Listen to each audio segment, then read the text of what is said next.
Okay, hello, welcome to the weather update. It's about 9:30 on the first day of August, August 1st.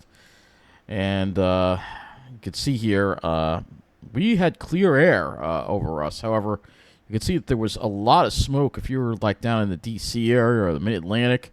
A lot of that wildfire smoke was coming down. You can see how it kind of got pushed to the south here by this cool shot of air that came in, and we had a nice day across the area. We'll just run this a little bit of a longer loop to show you how it all got. So we had mostly clear skies, maybe some stratocumulus late in the afternoon, but other than that, you could see how prominent that smoke is off to the south there. It's pretty prominent.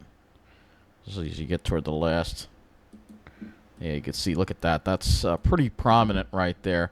And it kind of tells the story that if you were further south, particularly, like I said, mid-Atlantic, you had a lot of smoke. I'm wondering if some of that reached the surface. But for us, the skies, we had a little bit of haziness in the morning, and then by the afternoon, it was a beautiful sky. And, I got to the Pine Barrens again and enjoyed some. Have a short video for you from the Pine Barrens at Rocky Point that I took. And then you can see we had some of these clouds pop up a little bit late. So you see the cumulus clouds popping up there. So we had some of them around, and then this is what sunset looked like. Well, not it was about an hour before sunset. You could see not much haze. The smoke is not here. So that's a big thing. You can see here again those billowing cumulus kind of made for a pretty evening sky with some of those stratocumulus and maybe some just actual cumulus clouds there. But you can see the smoke off to the south and the west, and it's not bothering us at all, which is pretty amazing. You think about it, how this all kind of set up. We're pretty lucky because otherwise we would have had to deal with a lot of smoke today. But luckily we did not have to do that. And let's go look at we have the Eastern North America one. I think we have the Eastern. We have the Great Lakes. I kind of wanted to do an Eastern. We have Atlantic coast, but I don't think that's going to really show. No, that's no good. We'll just have to do the CONUS. I think the CONUS view is the best. No, not just the CONUS view. Where is it? There it is. Trying to find it. So again, you'll see the smoke again. So run this through. You can see the smoke coming down. You can see that, but you can see that right there. Pours it right there. I'll go back a few frames. You can see that. Again, we had that cool air coming that came down from eastern Canada that pushed the smoke away from the northeast and down to the mid-Atlantic. So that really helped give us a nice sky today, especially, like I said, toward the afternoon. It was really, really nice and very comfortable out as well today as well, though there is a lot of heat in the south. We have severe weather in the upper Midwest, but for us, we had a very comfortable day today. Temperatures are probably already are starting to drop in the Pine Barrens. 70 degrees at Islip, 72 at Farmingdale. Of course, in the alley, it's like 75. But if you're in the Pine Barrens, get that down to 64 at Shirley, 61 at Gabreski Airport. And I'm sure it's cooled off also in the New Jersey Pine Barrens, too. Not to the same extent, but it has cooled off. And you see the city holding on to the mid-70s. So that's basically what I've got, what I got to deal with. So let's go look at the highs. And highs today were... Let me pull this out just a little bit. If we can load the highs. Here we go. So highs generally around 80 degrees, upper 70s to around 80. Maybe some low 80s as you got towards the city. Still below normal, even in Jersey, low 80s. Looking at your lows. Lows 659. Got that at 59 at West Hampton. Otherwise, 66 at Islip. And 60s in Jersey as well. So a very cool night. Really nice. And it will be cool overnight, too. So it could wind up getting even cooler because, again, those low dew points are really helping to... you see dew points only 50 degrees at Islip. So if you look at the dew points here, you'll see... dew points generally look at that in the 40s, upper 40s to around 50. So very comfortable with that northeast wind, a beautiful day. And like I said, just some scattered cumulus clouds, a little haze in the morning. and then you could see the haze kind of get pushed to the south. So by 1, 2 o'clock, we just had nice blue skies. And we'll look at Lakehurst. No, that's not Lakehurst. That's Belmar. We'll look at Belmar Farmingdale. Wow. Dew point 61 there. Wow, much more humid in Jersey. Yeah, their dew points. Oh, yeah, all right. They had the dry air. Then it looks like they got the east winds actually caused them to get a sea breeze, which actually caused the humidity to go up. But the temperatures dropped into the 70s. That's interesting. You got a sea breeze down there. That's rather interesting. We didn't get a sea breeze here on Long Island at all. It's unusual that Jersey would get one and we wouldn't. It's kind of unusual. Let's look at Lakehurst. Well, that's Tom's River. I'm trying to find Lakehurst on here. I don't know where. I guess it's missing. All right. Well, we don't have Lakehurst, I guess. We do have downtown Tom's River with 64 degrees to dew point 59. So a little more humid down there, I guess, because that east wind again comes in more off the ocean and brings in some more moisture, but still comfortable, low humidity, as you see there, pretty low humidity. So we can look at the MODIS satellite as well, and it kind of shows you again that smoke plume that's coming down all the way from Canada, and this is from Western Canada, so you still got a lot of wildfires going on, and hopefully this little storm here is bringing some rain to them, but look at this, a lot of wildfires. Look at this way up in the Northwest Territories, practically in the Arctic. That's really disturbing. You can see the smoke really coming down here. Again, we just had the north flow here. You can see for us just some pop-up cumulus. A lot more to develop over New Jersey, except at the coast, but Long Island didn't have too much. But you could see all that smoke, and then we also have wildfires going on out west as well, and in Idaho and Montana, we have wildfires as well. Numerous wildfires going here. We still have the ones going in Oregon as well. Those are pretty big. We also have one around Las Vegas too. So you can't really see it too well, but there's one around there too. So a lot of wildfires going, and again, we're lucky to get the blue skies and get a respite from the smoke. But I think the smoke, we're going to have to deal with this smoke sooner or later. So let's go look at the conditions across. Let's go back to the weather and hazards map, and I'll just put the high temperatures up here so we can get a chance to look at the highs across the country and show you how where this you can see all these excessive heat warnings that are going all the way up through Texas, Mississippi. I mean, look at this, 104 in Baton Rouge, got up to 104 there. I mean, hundreds in Louisiana, Mississippi, into Kansas, parts of Missouri, and also into almost into Nebraska there. So Kansas, Oklahoma, all that stuff, dealing with some really extreme heat, and it's going to get even hotter than that. You can see here, look at that, even at this hour, it's 99 in Waco. At least the dew point 63, so it's not too humid, but hey, that's pretty hot. It's pretty hot. And we have 102 in Arizona there, dew point 58. And actually, Las Vegas actually had some humid conditions, believe it or not. It looks like there is, what is this? It's a severe thunderstorm warning for Las Vegas. I wonder if that storm formed from the fire. Let's go look at the Southwest. I mean, yeah, I think they're just getting monsoon storms. You can see, yeah, this storm's really going here. But the problem is, these storms could have lightning, which could start new wildfires. But yeah, these monsoon storms look pretty nasty if we put the lightning in here.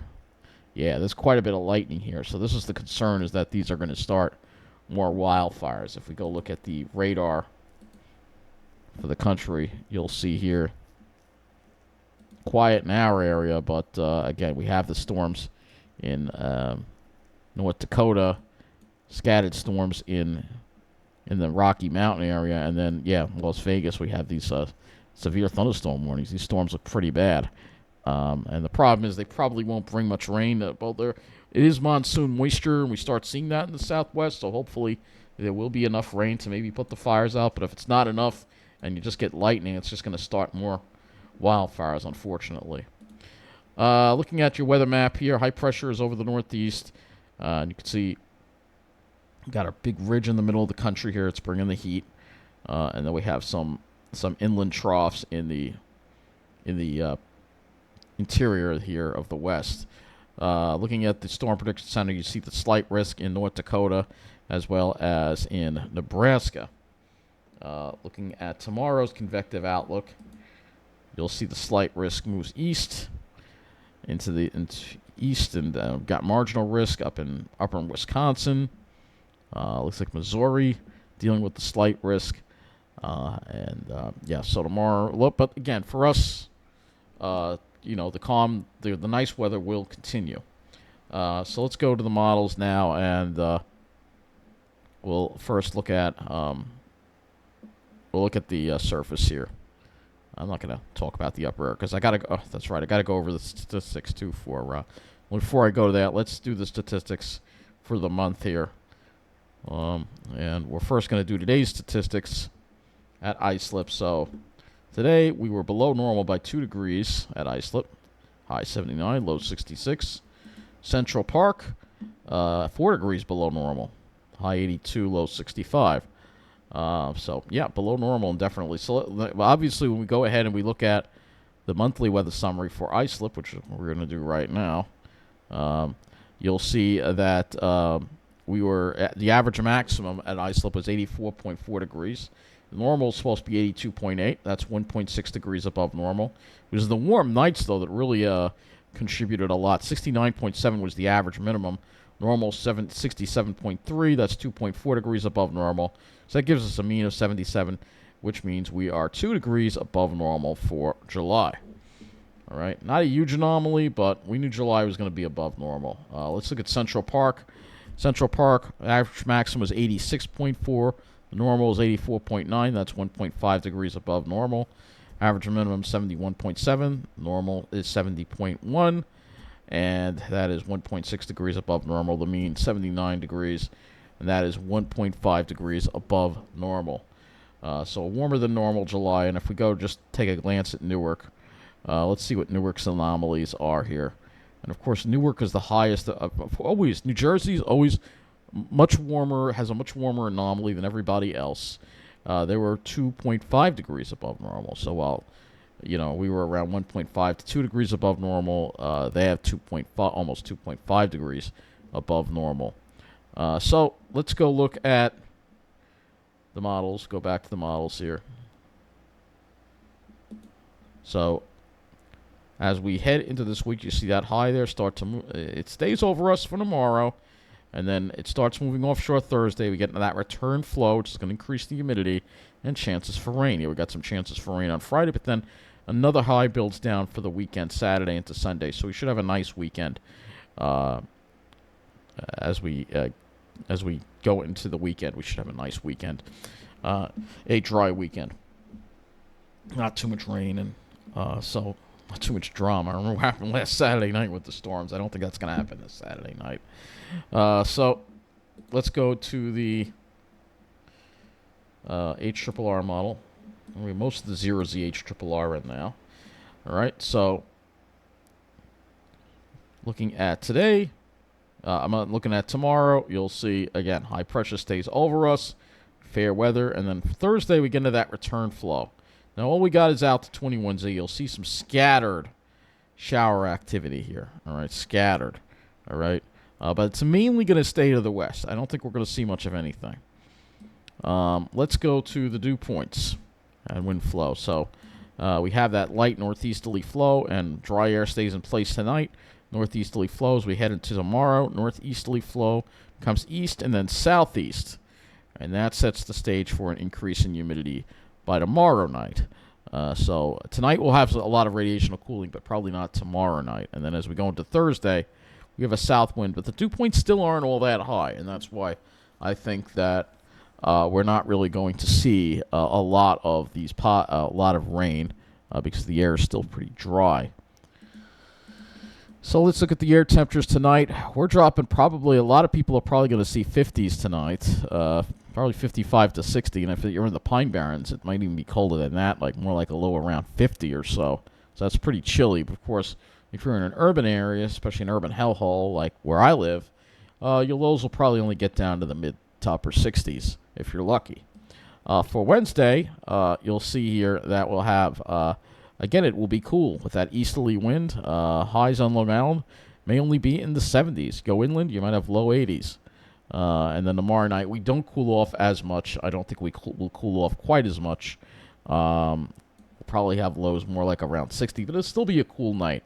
And then for Thursday, again, with that southerly flow, the temperatures just don't come up that much, and there may be more clouds around too. So it looks like, again, for the next couple of days, we're not really going to be dealing with any heat, which, of course, I'm very happy about. Let's look at the GFS next.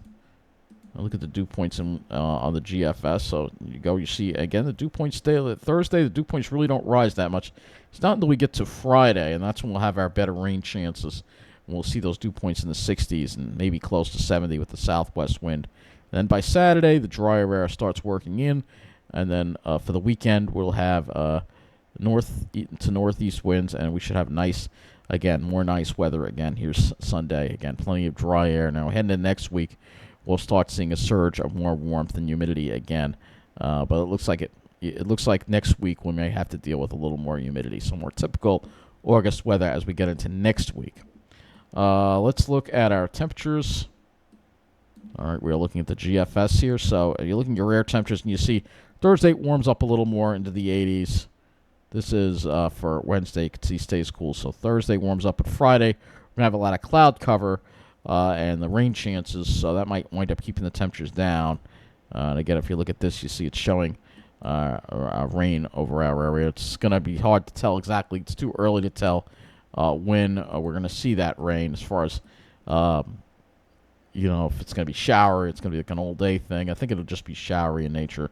It's with a cold front. And then Saturday, it won't be quite as cool as it has been. It'll be more like highs in the low to mid 80s, so more typical for this time of year, low to mid 80s. Maybe closer to 90 if you're in New Jersey on Sunday. And then as we go into next week, we set that southwest flow up, so we start seeing some more warm, humid weather. But nothing really crazy. Let's see, there's one day that looks like it's hot, and then looks like maybe by Friday we might get into some heat briefly, but that's over a week away. That would be our next chance for, some really hot weather. Let's go look at the skies next. And again, this is the GFS model, which is low resolution. So there will be more clouds around them. I think we're in the way of high clouds and maybe some smoke. And then for Thursday, you'll see still showing some clouds. Though the sun will be out, it's going to be high clouds. Probably, and between that and smoke, it won't be a blue sky. Hopefully Friday, plenty of clouds. But then Saturday, we should be able to push these clouds to the south and have more sunshine. And then maybe it shows some more cirrus by Sunday. But again, this is the low resolution. I prefer using the RGM for the skies because it's very misleading. So looking at the RGM, you'll see, there'll be a few high clouds around, but very few. There'll still be a decent amount of sunshine. Though, again, we might be dealing with that smoke. And then for Thursday, again, high clouds will be around in the sky. For Friday, you can see it looks like this front coming through. That would be our next chance of rain, our next chance of thunderstorms. Let's go, speaking of the smoke, let's go look at the smoke model here. This is the RAP smoke model. And we'll watch it. So here we go, going into tomorrow. It seems like it keeps it to the south and west. But then as we get into Thursday, that's when it starts rolling that smoke into our area. Most of this is going to be aloft, I think. I don't think any of this is reaching the surface. That's why we don't see any air quality alerts in the mid-Atlantic. I think this is mainly aloft smoke, if I'm not mistaken, because, again, I don't think we have any air quality alerts. We can go and look at, say, Washington, D.C., and just look at the observation there and see if they've actually have. I don't see any air quality alerts here. Visibility is 10 miles. So I think the smoke is mainly aloft at this point. I don't think it's at the surface, so it's mainly just creating haze in the sky up aloft, not really at the surface. So I think that's going to wrap up this weather update. Thank you for watching, and have a good night.